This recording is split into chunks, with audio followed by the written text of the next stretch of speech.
Asyhadu an la ilaha illallah wahdahu la syarika lah wa asyhadu anna Muhammadan abduhu wa rasuluh. Qala Allah Ta'ala fi kitabil karim,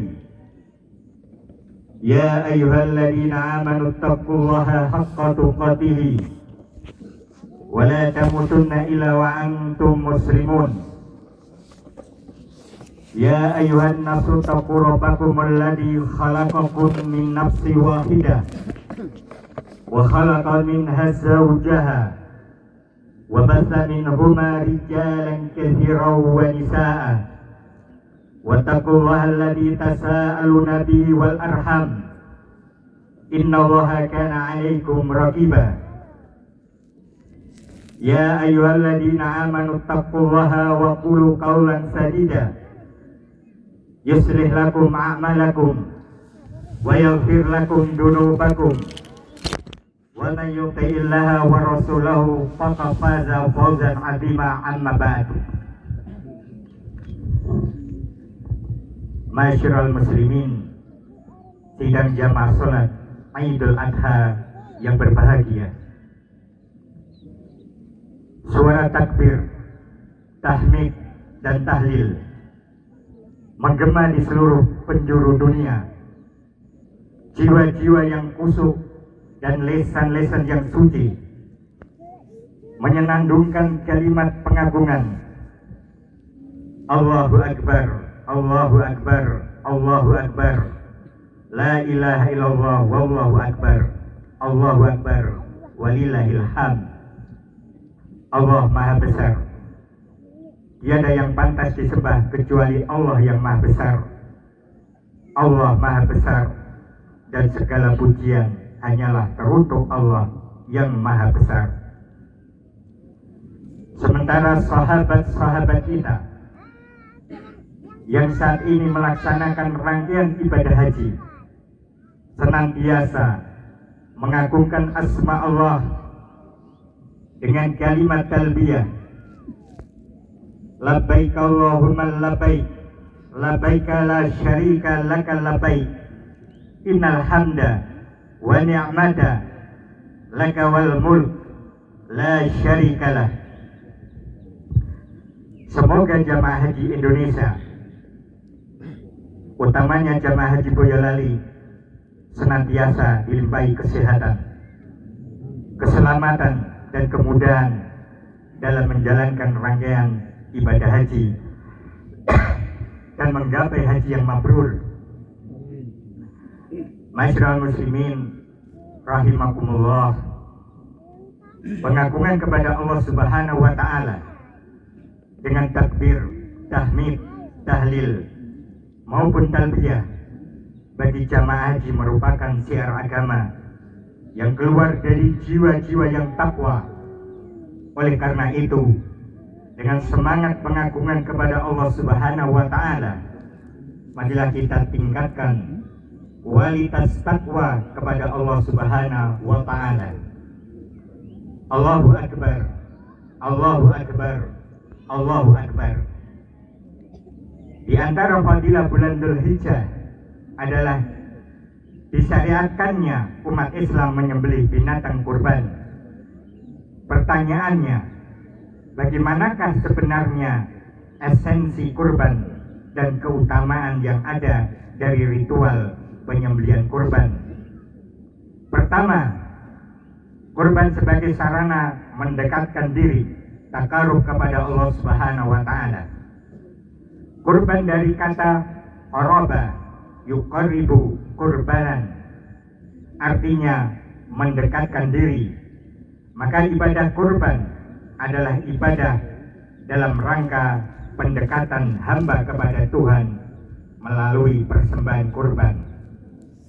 Sejarah kurban pertama kali diperintahkan Allah kepada kedua putra Adam yang bernama Qabil dan Habil. Allah Subhanahu wa taala berfirman dalam Quran surat Al-Maidah ayat 27. A'udzu billahi minas syaitonir rajim.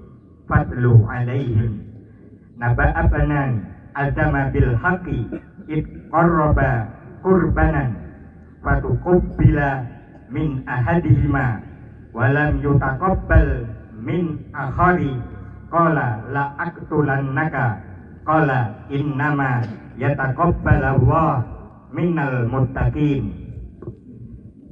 Ceritakanlah kepada mereka kisah kedua putra Adam, yaitu Habil dan Qabil. Menurut yang sebenarnya, ketika keduanya mempersembahkan kurban, maka diterima dari salah seorang dari mereka berdua, Habil, dan tidak diterima dari yang lain, Qabil.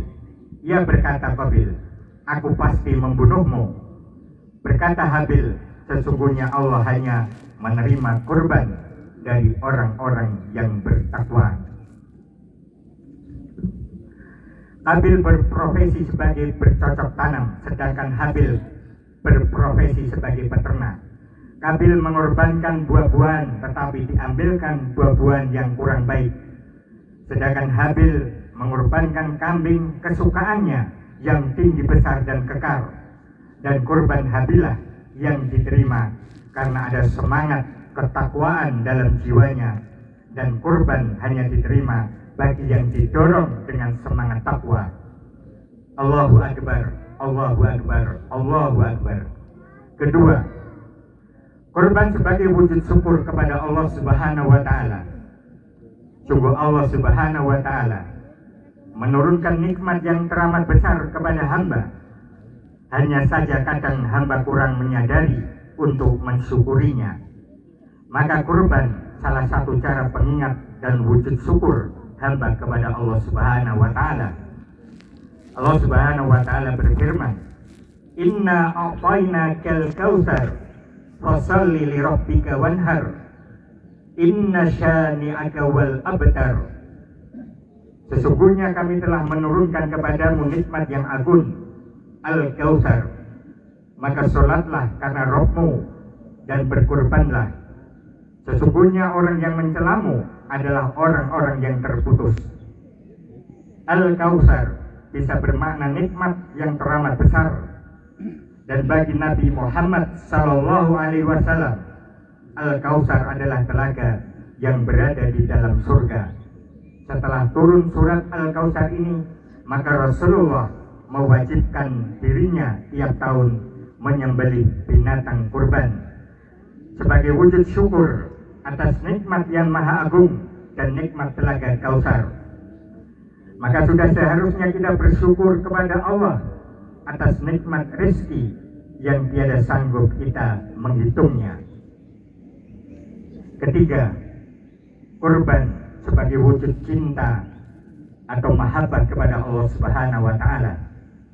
Allah Subhanahu wa Ta'ala menjelaskan bahwa seorang mukmin itu teramat sangat cinta kepada Allah.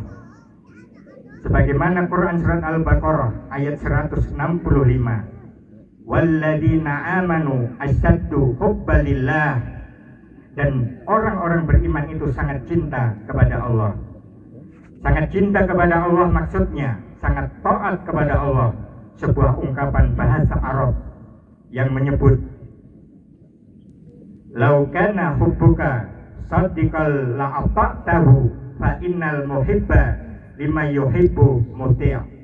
Seandainya cintamu itu benar, maka pasti kamu akan mentaati karena bercinta pada yang dicintai itu taat. Rasulullah Sallallahu Alaihi Wasallam menjelaskan bahwa di dunia ini tidak ada manusia yang lebih menyempurnakan perintah agama yang melebihi Nabi Ibrahim alaihissalam. Nabi Ibrahim sangat mencintai Allah dan Allah pun mencintainya, dan Allah menyebutnya sebagai Khalilullah. Hal ini karena pengorbanan beliau yang luar biasa, dan apapun perintah Allah padanya pasti disempurnakannya. Dan Allah memuji Ibrahim dengan beberapa perintah dan semua disempurnakannya. Allahu Akbar, Allahu Akbar, Allahu Akbar.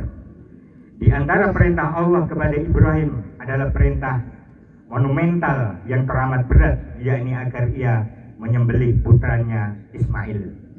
Dan Ismail menerimanya dengan ikhlas dan sabar. Tetapi karena ketaatan itulah maka Allah menggantinya dengan menyembelih seekor kibas yang teramat besar dan gemuk.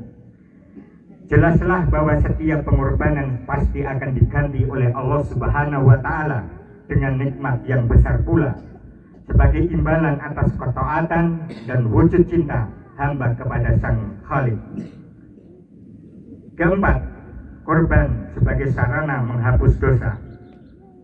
Seyojaknya bagi mereka yang berkorban adalah dengan menyembelih sendiri, tetapi jika tidak mampu maka menyerahkan kepada ahlinya, dan disunahkan menyaksikan saat penyembelihan dan melantunkan doa, sebagaimana Rasulullah menegur putrinya Fatimah, "Wahai Fatimah, bangkitlah dan saksikanlah korbanmu, karena Allah menghapus dosa-dosamu pada saat awal darah menetes, dan ucapkanlah kalimat, sesungguhnya sholatku, ibadahku, hidupku, dan matiku teruntuk Allah penguasa seluruh alam yang tiada sekutu baginya. Yang demikian itu aku diperintahkan dan aku termasuk orang yang menyerahkan diri kepada Allah Subhanahu wa Ta'ala." Manusia hidup di dunia dihiasi dengan salah dan khilaf, dan seorang hamba membutuhkan pengampunan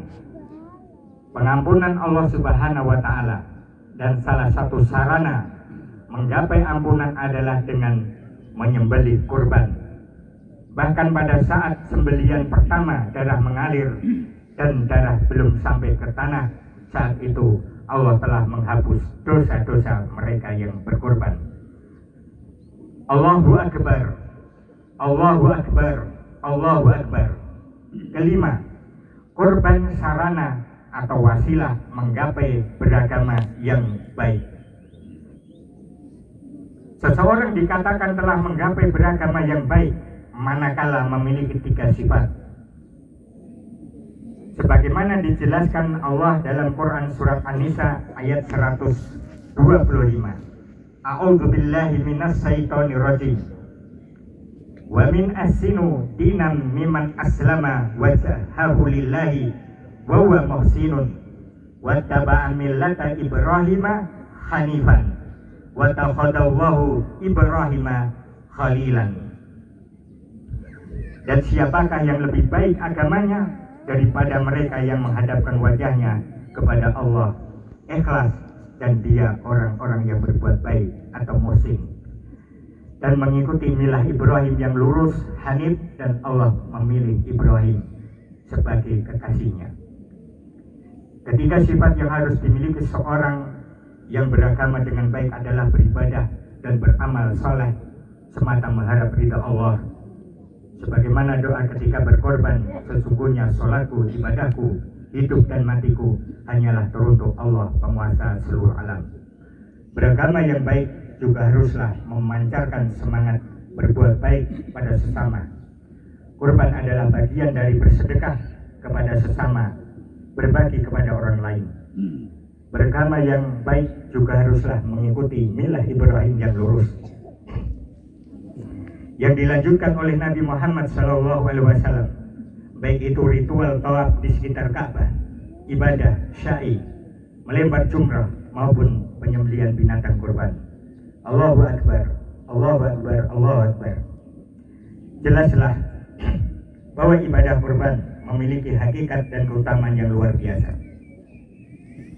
Kurban sebagai sarana mendekatkan diri kepada Allah Subhanahu wa Ta'ala. Kurban sebagai wujud mensyukuri nikmat-nikmat yang diberikan Allah kepada manusia. Kurban sebagai bukti nyata cinta hamba kepada Sang Pencipta. Kurban dapat menghapus dosa-dosa. Bahkan kurban adalah wujud nyata seseorang telah menggapai beragama yang baik. Semoga Allah Subhanahu wa Ta'ala senantiasa menurunkan keberkahan untuk kita semua, dan dengan semangat berkorban, semoga kita semua dibimbing dalam setiap kehidupan menggapai cita-cita dan kebahagiaan di dunia dan di akhirat. Tidak lupa marilah kita memohon kepada Allah Subhanahu wa Ta'ala, semoga Indonesia dijauhkan dari mara bahaya dan bencana, dijauhkan dari pertentangan dan permusuhan, serta dunia tenang tanpa adanya peperangan dan penindasan yang hanya merendahkan nilai-nilai kemanusiaan. Selamat menjalankan ibadah Idul Adha. Semoga Allah menerima persembahan ibadah korban kita. Barakallahu li wa lakum fil Qur'anil Karim wa nafani wa iyyakum bima fihi minal ayati wat dzikril hakim. Taqabbalallahu minni wa minkum innahu was-sami'ul 'alim. Allahumma shalli ala sayyidina